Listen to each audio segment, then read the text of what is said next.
Fala, torcedor, sejam bem-vindos ao canal Futebol Notícias. Antes de começar o vídeo, peço que vocês se inscrevam no nosso canal, deixem o joinha no vídeo e ativem o sininho de notificações para não perder nenhuma notícia do mundo do futebol. E nesse vídeo aqui, temos o Fernando Lázaro falando o pós-jogo aí sobre o Palmeiras, o empate sobre o Palmeiras jogando dentro de casa. Vamos ao vídeo. Permanecer no jogo é difícil, é um adversário entrosado e que joga muito na transição, né? Então, a partir do momento que você está atrás no placar, favorece, mas o time continuou lutando, conseguiu ter condição de disputar, de equilibrar o jogo, de construir algumas situações e merecidamente, ao meu ver, chegou ao resultado de empate e no contexto geral do jogo esteve bem enfrentando um grande adversário. Essa foi a minha leitura geral do jogo, mas fez um jogo para parabenizar os nossos atletas pela dedicação, pela entrega, pelo que eles produziram em campo, dentro de um contexto que tirou em alguma parte uma melhor condição do jogo e equilibrou, mas no jogo jogado eu acredito que a gente teve bem no jogo. Fernando, boa noite, tudo bem? O Tite, com quem você trabalhou muito tempo, ele falava assim que existiam dois campeonatos, né? O Campeonato Paulista e os clássicos. É um campeonato à parte. No ano passado o Corinthians praticamente não ganhou, acho que ganhou um clássico, se eu não me engano. E você ganhou do São Paulo no Morumbi e agora empata com o Palmeiras, que é um dos melhores times do país. E poderia ter vencido, né? Apesar da chuva que deixou o campo bem ruim. O que fazer diferente no clássico? O que o treinador faz de diferente para ganhar os clássicos que você vê que você está fazendo? Boa noite, Marco. Na verdade, assim, o time não é nada individual, é um trabalho de todos e o time tem... nos clássicos também, em outros jogos a gente tem conseguido também ter muitos bons momentos, né? E conseguido se impor nos jogos e o clássico com um jogo de dificuldade que é contra um adversário que o time também conseguiu ter esse mesmo olhar para o jogo e começar o jogo já se impondo, criando situações, saindo na frente com possibilidade de ampliar o placar, né? E aí depois entrou numa questão mais do campo ali que equilibrou um pouco no momento do jogo e aí fomos para o intervalo com um empate que eu acredito que não era o mais justo ali, vai para aquele primeiro tempo, mas futebol é assim e depois o time conseguiu ainda estar, mas a gente tem feito nos clássicos também bons desempenhos, em casa bons desempenhos e estamos buscando evoluir nesse sentido. O time tem crescido e tem conseguido enfrentar adversários além do peso do clássico, do nível dos adversários que estão nos clássicos, de uma forma interessante e está se mostrando assim. Lázaro, boa noite. À sua direita aqui, João Paulo Capelanes, Rádio Bandeirantes. Lázaro, eu queria que você, ainda na primeira resposta sua, você falou sobre o gramado de fato pesado, né? A minha curiosidade é, por que a opção de terminar uma partida faltando 3 alterações, um gramado que exigia de fato mais entrega física? E uma outra pergunta em relação ao Yuri Alberto, um dos melhores centroavantes do país, sem dúvida alguma, só que a gente tem visto aí uma certa dificuldade do Yuri nos últimos jogos.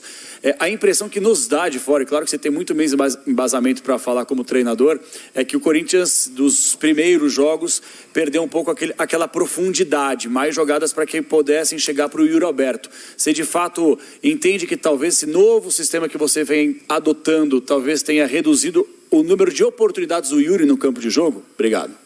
Boa noite, Capelanes. Na verdade, assim, o gramado estava espetacular, foi isso que propiciou ainda ter jogo pelo tanto que choveu, né? Ele teve uma condição com muita chuva de ter uma primeira parte com um bom jogo, depois o excesso prejudicou e rapidamente, quando diminuiu um pouco a chuva, já no final do primeiro tempo ele já estava voltando a permitir colocar a bola no chão e depois um segundo tempo, né, pelo volume de água que caiu, o gramado suportou bem e conseguiu dar uma condição para um jogo do nível que teve. A questão das substituições, a gente fez uma primeira troca e depois, no momento ali do jogo onde a gente estava buscando e uma possibilidade ali de ter que se expor um pouco mais, né? A troca do Fausto, do Rony entrando, o Fausto entrando no lugar do Rony, para esse preenchimento do meio, era um momento que a gente tinha que expor um pouco mais e precisaria, e é claro, demora um pouco para entrar no ritmo, é um jogo e um campo e toda a condição ali que não é simples de você entrar na rotação, né? E aí depois a gente foi entrando e o time estava jogando bem. Às vezes é difícil a gente segurar um pouco essa ansiedade, mas o time estava construindo, estava criando situações.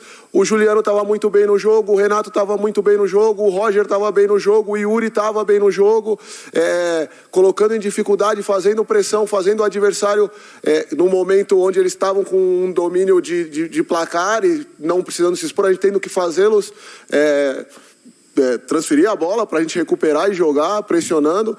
Então o time estava bem, estava criando situações e estava próximo de chegar ao gol como chegou.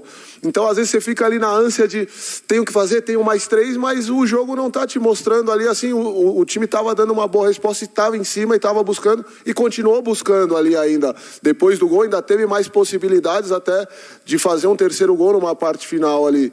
Então faz parte do desenho do jogo a questão das trocas mesmo. O Yuri, na verdade, eu não vejo que o time tenha perdido profundidade, pelo contrário, assim, o time, a forma de jogar tem dado profundidade de uma outra forma, né? Não são com 2 externos, mas essa profundidade é muito do Yuri, é muito do Roger, é muito do Adson ou do Romero, no caso, no jogo, ou os meias infiltrando. O time não tem perdido profundidade. Na verdade, as nossas construções utilizam bastante a profundidade. Aqui é de uma forma diferente, é uma bola construída e você ataca o espaço, né? Não é essa profundidade mais longa o tempo inteiro de transição, por exemplo, mas ele não tem deixado de dar profundidade ou de estar na área e tem participado de gols ao longo da temporada, já tem mais assistências do que gols nessa temporada, curiosamente, mas tem participado de 3 ou 4 gols já ao longo desse início de 9 jogos e ele ficou de fora em alguns jogos. Lázaro, boa noite, Guilherme Pradella da Rádio CBN. O Corinthians não tinha levado gols de cabeça ainda no Campeonato Paulista, hoje levou 2 de um atacante que tem 1,67. Uma numa jogada trabalhada e outro com a defesa montada numa cobrança de escanteio.